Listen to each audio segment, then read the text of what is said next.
Imagine American television without MASH. Hard to picture, right? That's because it didn't just entertain, it changed the rules. Premiering in 1972 during the Vietnam era, the show used the Korean War as its backdrop, blending sharp comedy with real emotional weight.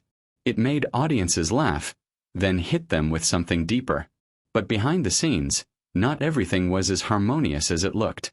The story actually began with Richard Hornberger, whose novel inspired a hit 1970 film directed by Robert Altman. That success led CBS to take a gamble on a TV adaptation, with Alan Alda stepping into the role of Hawkeye Pierce. At first, ratings struggled, but once the show found its audience, it exploded into a cultural phenomenon. And then came the tension. As the series evolved, it shifted from light comedy into something more serious and character-driven. Alda became increasingly involved in writing and directing, and naturally, his character became the emotional center. Not everyone was happy about that.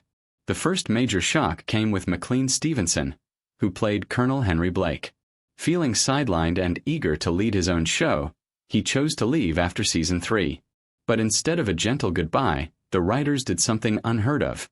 They killed his character. In the episode Abyssinia, Henry, Blake is sent home, only for the audience to learn his plane was shot down. No music. No warning. Just silence. It stunned viewers and changed television forever. Stevenson's gamble didn't quite pay off.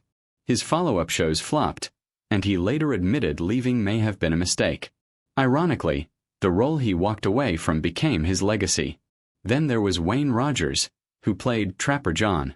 His exit was even stranger. Frustrated that the show was no longer a true ensemble, he quietly walked away without filming a farewell scene. One episode he was there, next he was gone. No goodbye, no closure. Behind the scenes, contract issues made it impossible for producers to stop him. Interestingly, the show didn't collapse, it evolved. New characters brought a deeper tone, proving that MASH could survive major changes.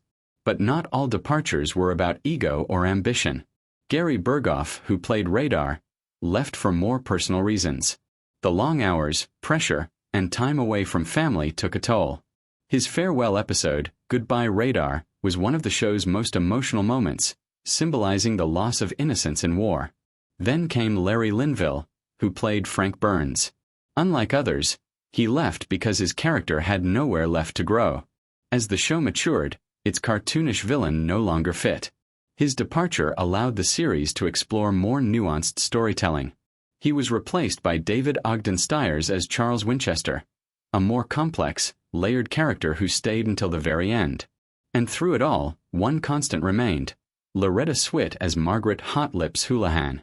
While others came and went, she transformed her character from a stereotype into one of the show's strongest voices. In the end, MASH wasn't just about war, it was about change. Actors left for different reasons: ambition, frustration, burnout. But every departure reshaped the show, pushing it further into greatness. And maybe that's the real legacy of MASH, not just what we saw on screen, but the drama behind it that made it unforgettable.